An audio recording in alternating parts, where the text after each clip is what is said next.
I was here in the crazy market that came before COVID, and I was here before COVID ever was a thing. And I'm here in this market that we're in right now where investors are very nervous. And so, the example that I was telling you about earlier is still the best example I like to give because it's just such a perfect example.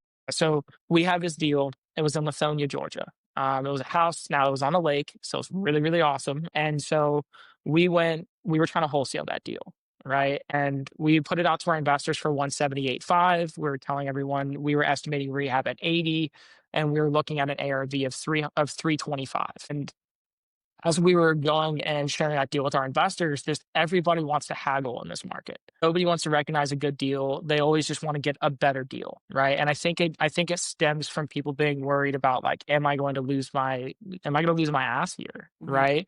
And that's fair. But it was one of those things where like people were so nervous that they're losing great opportunities, and so everyone was disagreeing. They're like, ARV is 300, rehab's 100, right? And we knew that wasn't over. We knew that the rehab was being overshot at 100. We knew that the ARV was being undercut at 300. And so we were just like, we'll just buy it ourselves. Our best offer was 177.5. We were trying to sell for 178.5.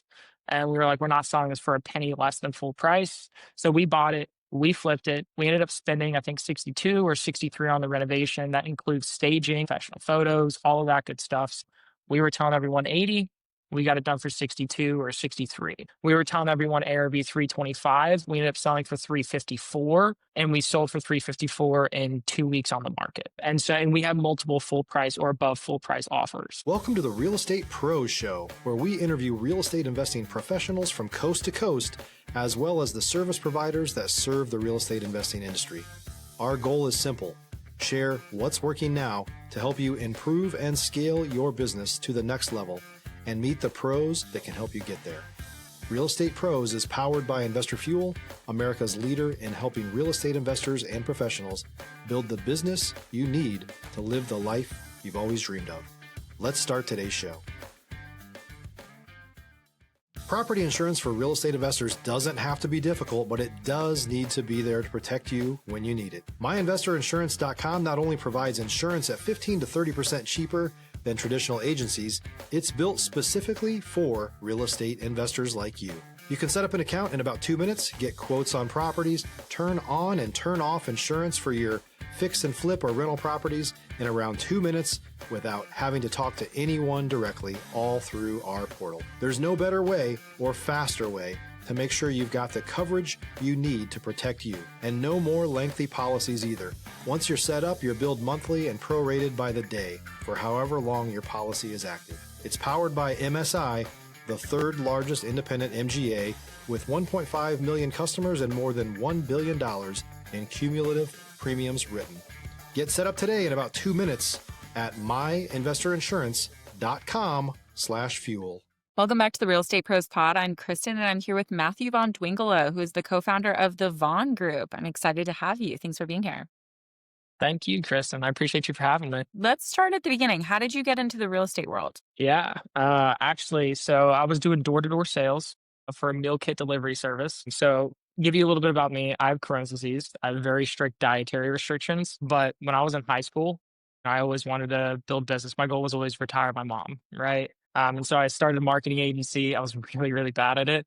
And then I went to a door-to-door sales company who advertised themselves as a marketing company, right? Didn't realize it was door-to-door sales until I was like starting my first day, right? And they're taking me out to go and do door-to-door sales. I didn't really care. I wanted to retire my mom. I was like, let's do it, right? And so I'm going door-to-door, selling a meal kit delivery service of food that I can't even eat just to try and make some money. And I actually met this guy. His name's Mike Garner. I'm not super in touch with him today, but he completely changed my life. He was my intro into real estate. So I knocked on his door, gave him the sales pitch, and he said, I don't want to buy your food.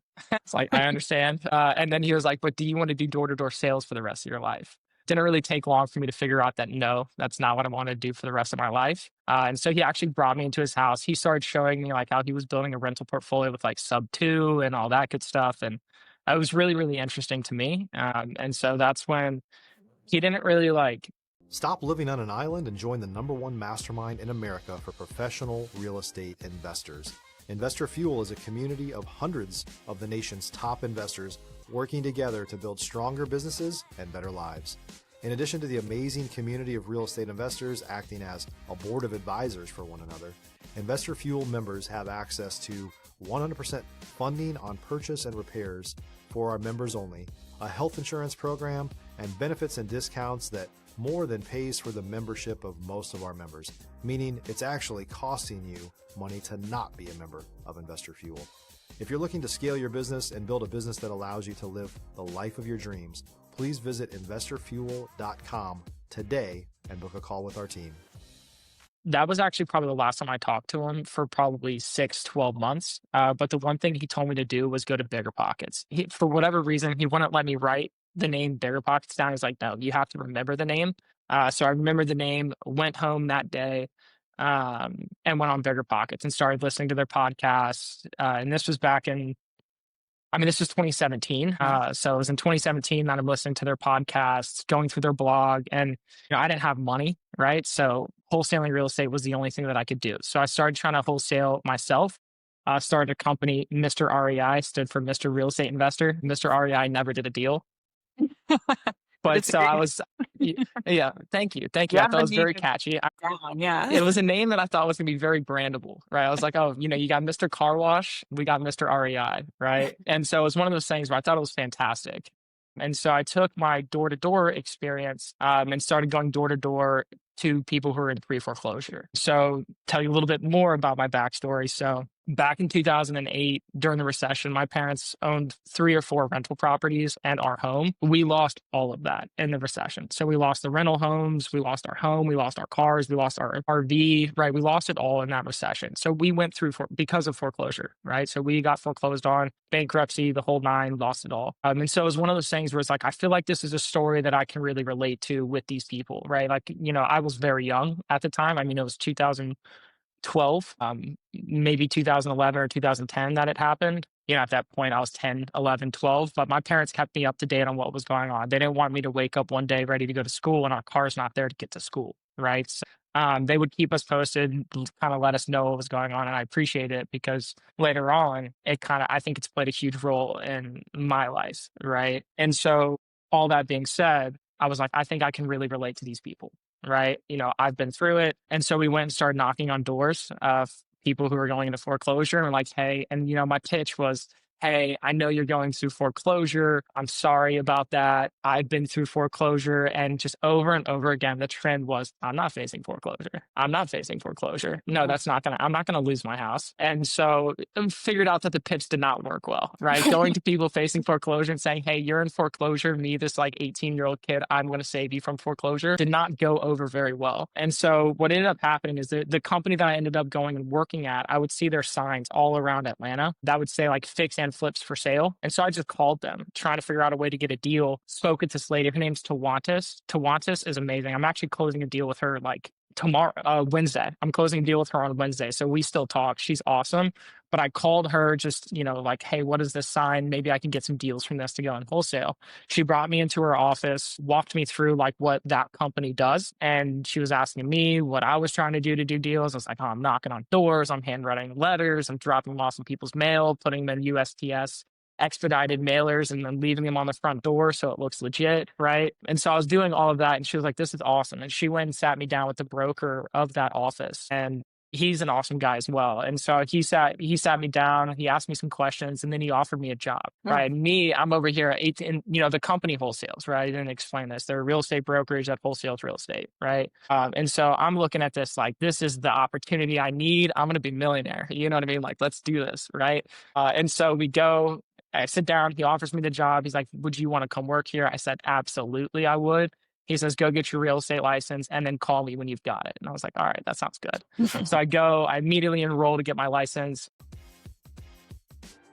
If you're looking for consistent, high-quality leads, look no further than Investor Machine. Investor Machine isn't just another agency. It's the most sophisticated, data-driven lead generation company on the planet for real estate investors, and serves the role of being not just a lead generator for your business, but a marketing partner that is helping you achieve your goals along the way.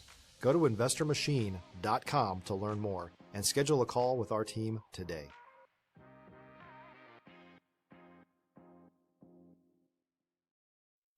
And sorry if this is a long-winded story, but there's a lot. I know it might not look like there's a lot of story behind here, but there's a lot of story. But so that said, I go and get my real estate license, and then I called him. His name was Manish. So I say, hey, Manish, it's Matthew. I got my license. I'd like to. He was like, Matthew, who? Who is this? He didn't even know who I was, right? He was like, who is this guy? He probably interviewed so many people. But so he was like, oh, fantastic. Well, you start on Monday. I was like, fantastic. I go in there, start Monday. The company had no training at all. Manish, awesome guy, the team, an awesome team, but there was no such thing as training there, right? So for probably 2 months, I just sat in the office, just like, I don't know what to do here, right? And just, just went on Google, went on YouTube and tried to figure out how to find investors to sell their deals. What does a wholesale Google? Yeah, it was like, yeah, exactly. How do you find cash buyers? You know what I mean? Like I went to this company so that they would teach me, and I ended up learning on YouTube.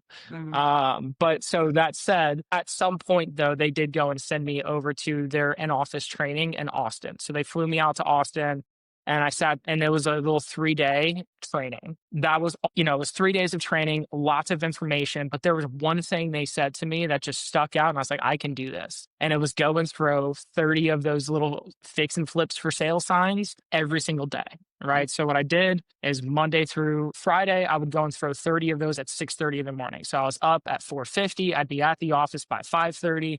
I'd make my signs. I'd be out of the office by 6. I'd throw my signs. I'd be back by 9. We had a team meeting at 9. That is all I did. Every morning, 30 of those. And on Saturdays, I'd go around all the Home Depots, all the Lowe's, and I'd throw 100 of them, putting them at all the Home Depots and Lowe's over the weekend. That is the only thing I did. And then I answered phone calls, and then I met with investors. Like that was it. And then it was a matter of 3 weeks after I started doing that consistently, I sold like 3 or 4 houses immediately, right? And now at this time, I'm still 18, right? So I'm still 18 years old. I just had a $10,000 a month. I thought I was rich. I wanted to live the laptop lifestyle. And then I started day trading, right? So then this is what takes me into my dark era, right? So I left that company. I went to my dark era. I started day trading, then tried to start an e-commerce store, ended up losing money day trading, losing money in an e-commerce store, then tried to start a marketing agency again, and then went back into the company that I was working with to pitch them on doing marketing for them. And then I ended up working at that company again. And that was January 2020 that I circled back. And then that's when, the guy who was actually my trainer at that company, he made a statement. His name's Michael. So Michael, I call him Mike. He gave me this one statement that he heard from his dad. And it was, my dad always told me, if you want to quit starting over, you have to stop quitting. And like that to me was just like a statement where I was like, wow, my entire life, it's like door-to-door sales, quit it to go into wholesaling on my own, quit it to go and work at this company, working at this company, quit it to go day trading, quit it to go do a marketing agency, quit that to go, you know what I mean? It was just a constant like quitting, doing something for a few months. And then that's when I was like, I'm not quitting this. This is it. You know what I mean? Like, this is it. I'm going to focus. This is going to be 100% of my attention until I make it. Right. And so I started there January 2020, February or March of 2020, we got COVID, right? Coronavirus comes out. Luckily, Mike actually kind of fed me a deal that I ended up buying while I was at that company on like my second month. That made me $5,600, I think it was. That made me survive the 3-4 months when not a single person was looking at real estate. Yeah. Like, that first 3 months of COVID, it was fantastic because the interstate was clear. I could drive 100 on 85 and be totally good. If you're a new or newer real estate investor looking to launch or grow your real estate investing business, please check out Investor Fuel Club. It's a coaching community, but unlike anything you've ever seen before. And you can actually partner with members of our mastermind from coast to coast on deals right in your market. There's no better opportunity to build a consistent business than to literally partner with pros to help you avoid costly mistakes, avoid the need for capital to do deals, and help you eliminate your fears as you're starting your business. Learn more about Investor Fuel Club at investorfuel.com/club. Right? But nobody would buy a house, right? We would contract houses left and right because, again, we had no competition, but nobody wanted to buy anything. And, at that company, we would sell our deals around 78 cents on the dollar, minus rehab, right? We were trying to sell deals at 70% minus rehab, and nobody would buy. Like there was just no traction at all for 3 months. And then once that kind of eased up and people started going out again and so on and so forth, then real estate picked up. I think I maybe made 40K that year at 2020. I was pretty happy about that. Maybe 19. I was either 20 or 19. But then 2021 came, the market was hot. Then I crushed it. Yeah. And then 2022, I crushed it. And in 2023, I crushed it. Because there's just so much learning. I've always been the type of person. I don't wake up at 4:50 anymore. I wake up at 5:15, but I've always been the one where it's like I have to be the first one to start working and I have to be the last one to start working. And that has just, and even sometimes when I'm honestly, sometimes I would just get there early and leave late, and maybe I wasn't super productive in that time frame, but it was just a feeling that I got of like I'm the first one here. I'm the last one to leave every single day. It kind of like builds like a belief in yourself, right? Where it's like, you know what, I deserve this. You know what I mean? Like maybe I'm not the most productive all the time, but like I deserve this, right? Because no one's gonna work harder than me at this, right? And so I just continued to do that over and over and over again. And then she's my fiance now. Her name's Caitlin. So she's my fiance now, but she wasn't then. I recruited her to go and work at the company, and I trained everybody at that company. So when she came on board, I trained her, and then she immediately fell in love with me. And it was like, all right. And then she started getting pretty good. We ended up leaving that company and starting the Vaughn Group. So again, I'm sure you were hoping for like a 3 to 4 sentence explanation on how No, we that got was into great. it, but here's like the, I don't know, 30-minute explanation. No, I feel like I was there. Listen, that was Yeah, great. good. Hey, awesome. That's the goal. And then with the Vaughn Group, you work with so many agents and you work with a lot of investors as well. Tell us about the network you've been able to build. Yeah, I mean, so as far as the network goes, it's just been, I guess, in a lot of ways, it's been a blessing. There's been a lot of, I just cold called a lot. Cold called a lot and threw a lot of signs. And those are the two things that I just knew I could control and I could do a lot of. And so by doing that, you meet good people. I mean, you meet good people, and like, there was one guy I met, his name's Tom. He's our broker now with our new company. I met him just cold calling agents trying to buy houses. There was no shot I was ever going to buy a house from him. So then I brought him into the office and tried to make him one of our investors. We never did a deal together, but for whatever reason, he liked me. You know what I mean? He was like, oh, I like this guy. He's young, he's hungry, and he took a liking to me, and then he ended up later on introducing me to one of his clients. His client is the guy who funds all of our deals, right? So very, very successful investor, builds new construction, subdivisions.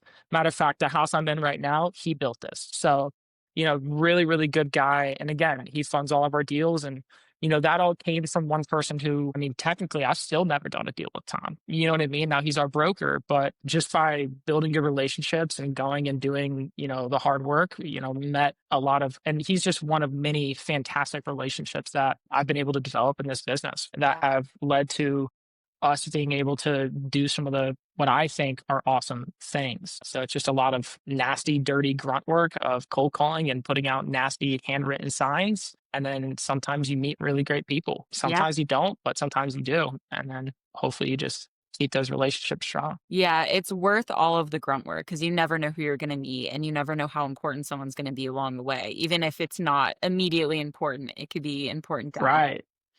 And I know that you guys predominantly work with wholesaling, but you've kind of switched your focus recently and you're doing a lot of flipping yourself. Talk about just the opportunity of the market right now and maybe the opportunity that some people are missing. Yeah. So I knew this question was coming, but still wasn't prepared to answer it. So it's a great question again. It's one of those situations where I think a lot of people are very nervous in this market. I wasn't here doing real estate in 2008, right? So I've never experienced a full, complete market crash. So take what I have to say with a grain of salt. But I was here in 2020 with COVID, right? I was here in the crazy market that came before COVID, and I was here before COVID ever was a thing. And I'm here in this market that we're in right now where investors are very nervous. And so, the example that I was telling you about earlier is still the best example I like to give because it's just such a perfect example. So we have this deal. It was in Lithonia, Georgia. It was a house. Now it was on a lake. So it's really, really awesome. And so we were trying to wholesale that deal.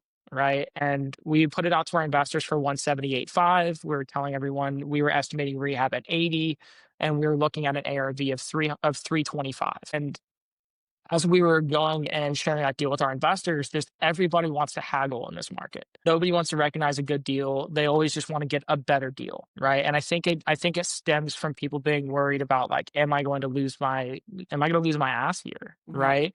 And that's fair. But it was one of those things where like people were so nervous that they're losing great opportunities, and so everyone was disagreeing. They're like, ARV is 300, rehab's 100, right? And we knew that that was we knew that the rehab was being overshot at 100. We knew that the ARV was being undercut at 300. And so we were just like, we'll just buy it ourselves. Our best offer was 177.5. We were trying to sell it for 178.5. And we were like, we're not selling this for a penny less than full price. So we bought it. We flipped it. We ended up spending, I think, 62 or 63 on the renovation. That includes staging, professional photos, all of that good stuff. We were telling everyone 80. We got it done for 62 or 63. We were telling everyone ARV 325. We ended up selling for 354, and we sold for 354 in 2 weeks on the market. And we had multiple full price or above full price offers. And so it was kind of one of those situations where like, even if an investor bought that from us for 178.5, that was a fantastic profit that anyone would have been stoked to be able to have done that deal. But people passed on it because honestly, they were scared of the market. Right. And it's one of those things where like, we underwrite 30 to 50 houses a day, right? Like we have 30 to 50 houses in our email, in our messages every single day. Right. So we are constantly looking at properties. I'm constantly studying the history trends of the listings, right? So I can see it listed at this price, was on the market for 14 days. They dropped, and they went under contract, right? And so a lot of people overly emphasize just like the total days on market on a list. And I'm about to get very technical, so I apologize for that in advance. But like people overly emphasize like, oh, this house was on the market for 150 days, but they never go that extra layer of digging to go and look at the history and be like, okay, so they sold for 350, but they were listed at 425 for 100 out of their 120 days. And then once they dropped it down to 350, they were under contract in a week. Right. And so that's one of the biggest things that we started recognizing is when we're comping, when we're looking at actives, when we're looking at solds, when we're looking at pendings, it's one thing to just look at the price it's sold for and the total days on market. It's another thing to look at the actual trend of what happened here, right? Like what actually happened with this house. It's like, yes, it was a long time, but they were listed for 75K above what it's worth. Right. And you can see all the other sold comps sold for 350. These guys were listed at 425. Of course, they're going to sit. Right. Agents, buyers have access to Zillow. They can see what houses sell for in the area. Right. Agents are going to run comps before they write an offer. Right. They're not going to even pay attention to your house when there's 20 other houses in your neighborhood that are active. Right. They're not even going to look at it when you want 425 and the house is for 350. That's one of the things that we pay attention to super closely is the trends of the actual history of the listing. And then on top of that, another thing I've noticed in this market, investors are not doing fantastic renovations anymore, right? It's very rare that I go and I actually see active, beautiful houses that are priced well. Actually, I hardly ever see it. And if I do, it's because it's been on the market for less than a week, right? If you price your house well, price it where the houses are sold, not above it, where they sold or below it, and then you do a fantastic renovation, you make the house look pretty, right? Those houses, I hardly ever see them sitting for more than 14 days. It doesn't even matter what market I'm in. Doesn't matter which neighborhood I'm looking at. Doesn't matter anything. The well-priced houses that are renovated well with good finishes, and it gives you like, this is the resort, right? When someone walks into that house and they feel something about this house. They feel their kids in the living room while they're cooking, right? Like they feel these things. They go into the back, like the house that I'm talking about, Albans, the one in Lithonia, that was on the lake. We knew we had the lake. We knew that was the selling feature. We did a really awesome fire pit. We laid down sod. We cleared out all the trees. I mean, we spent out of our 62, we spent, I think, $8,000 or $9,000 in our backyard alone, right? Because we just knew that that's the selling point, right? Almost every house has a selling point, right? And it's just about maximizing on that selling point. What is the best feature of this home? Why is someone going to buy this home instead of the others, right? And doubling down on that. Right? It's not always necessarily kitchen and bathroom. Sometimes that's all you got. And if that's all you got, you just got to price it right. But, like I said, that's kind of the idea, right? It's just recognizing the house, recognizing what does my house have that others don't, doubling down on that and then not cheaping on your renovation because you're worried you're going to lose money later on. You're stabbing yourself in the foot. If you're going to cheap on a renovation and you're going to do, seat flooring, or you're going to refinish the cabinets when you should really replace the cabinets, those decisions, it feels good in the moment while you're renovating and it makes you feel, your stomach doesn't drop as much. But then when you go and sell the house, you pay for it later, right? Because your competition is abundant. There's 20 other houses in your neighborhood. You got to do something, right? You got to be nice. And so that's been the biggest trend that I've personally been seeing. Yeah, absolutely. I mean, it's really good call outs, and it's nice to hear optimism about the market too, because I think there's a lot of different information being thrown out and people are confused about what's going on. But we're coming at the end of our time, but kind of going off of that, I know that you guys, what really makes you stand out is also your market knowledge, your knowledge of the Atlanta market. So I'd love for you to talk a little about that. Yeah, I appreciate it. And so as far as that goes, 100%, right? So there's a lot of companies out there where what they do is, they'll be based in Atlanta and they try and virtually wholesale deals throughout the country. There's no way someone who's here in Atlanta knows anything about Charlotte. It doesn't even matter if your family grew up in Charlotte. If you're living in Atlanta, you know nothing about this house, right? You didn't go see that house. You don't know what that street is like right now. You don't know any of those things, right? One of the biggest things here is we only do deals in Atlanta. We live in Atlanta. We only do deals in Atlanta because I'm going out and I'm walking these houses. Before I send a written offer on the house, I walked it. I know what it needs, right? I know how much the rehab is going to cost. I know what types of finishes we need to do because this is my market, right? So we have very specific, we don't have wide market knowledge, meaning like I'm not paying attention. Even here in Atlanta, I just work an hour drive of Atlanta. I know nothing about Griffin, which is an hour and a half away from my house, right? I know nothing about that market. If someone brought a deal to me in Griffin, I'd say, I know nothing about this, no interest, right? So we work our market that we know as hard as we possibly can. And then the other thing is, we pay, I mentioned and ranted more than mentioned. I ranted about how in depth we look at the history and all that stuff on the listings, right? But we're a brokerage as well, right? So we're a real estate wholesaler. We're investors ourselves. We flip houses, but we're also a real estate brokerage. And when our investors buy deals from us, we always offer $1,000 listing, right? So what that means is when you're only paying $1,000 on the listing, that means you get to pay the buyer's agents a lot, right? So, and then we also tie that in with you paying the buyers typically 4% commission. We all know about the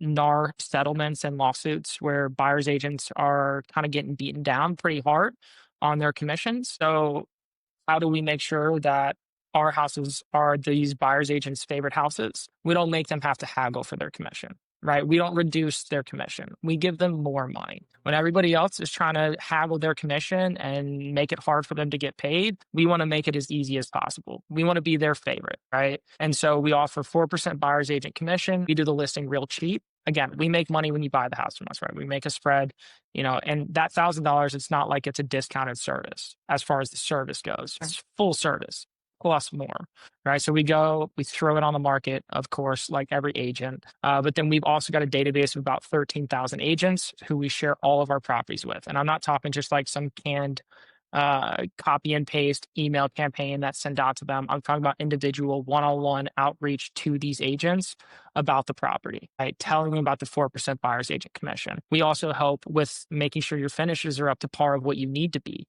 when your house is done to make sure that it makes the impression it needs to make on the buyers, right? So what we do is it's kind of like a 3 or 4 prong approach, right? Where it's get the house on the MLS, of course, and then most importantly, get it out one-to-one communication to 13,000 agents, right? Offer those agents a 4% buyer's agent commission for a full price or above full price offer, right?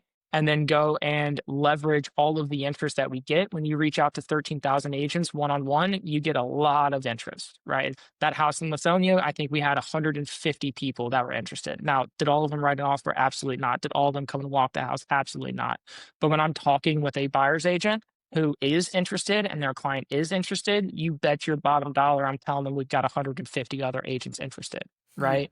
That leverage plus the 4% buyer's agent commissions for a full price or above full price, plus just them knowing that they're not the only ones who know about this property, right? And you put that with a fantastic product on the 4th prong, meaning the house is fantastic, right? You put those things together and you got a recipe that sells, right? You got a recipe that sells the houses at full price most of the time. I can't obviously guarantee that it's always going to sell at full price, but I can say that it works pretty damn good, or a lot of times above full price. And you sell quickly because we're doing MLS. All those 13,000 outreaches are done in 2 weeks. So in a time frame of 2 weeks, we've got all 13,000 agents reached out to. Pretty much every agent in the Atlanta metro surrounding area knows about your house. And we follow up to make sure they know about it. So you put those things together, you sell houses quick, you get your price. But it all starts when you buy the house, as far as like just making sure that your renovation's correct, your plan is correct. It's got to be a full. You don't just buy the house and then figure out your marketing strategy later. It's got to be planned in advance. I guess that's what I'm trying to say. When you buy that house, you got to know, what am I doubling down on this renovation, right? What's important? What are the buyers going to love? How am I going to double down on it? How am I going to make it stand out? That all starts when you're buying the house, so that then you can just run the play on the renovation. Then when it's done, you stage it, professional pictures, make it look amazing, and then you market it like crazy. And then you leverage the interest to get good offers. Does that make sense? Amazing. Yes. Well, Woo. tell everybody where to find you in the Vaughn Group. Yeah, so I would love it if you guys would go and check out our Instagram. So our Instagram is just at the Vaughn Group, or my personal Instagram is at fix and flip, like fix in the letter flip dot Vaughn, VON. Find me on Instagram or go to our website, just thevaughngroupusa.com. So any of those spots you'll find us. Love to hear from you guys. And Kristen, I really do appreciate you for giving me the chance to jump on here. Fabulous. Well, thank you so much for being here. And everybody, Absolutely. thank you for listening. Please check out the Vaughn Group online, and we will see you back next time. Bye. Thanks for joining us for today's Real Estate Pros Show. You can learn more about the amazing benefits of the Investor Fuel Mastermind community, including surrounding yourself with hundreds of other rock stars, 100% financing for your deals, and members-only discounts from vendors you're likely already using that, as a member of Investor Fuel, will save you more than the cost of your membership. Visit investorfuel.com to learn more. If you're interested in joining us as a guest of this show, please visit investorfuel.com/pros to apply. You can also check the show notes for access to free resources, how to get access to world-class lead generation, and much more. Don't forget to subscribe so you never miss another episode. Have a great day. We'll see you on the next show.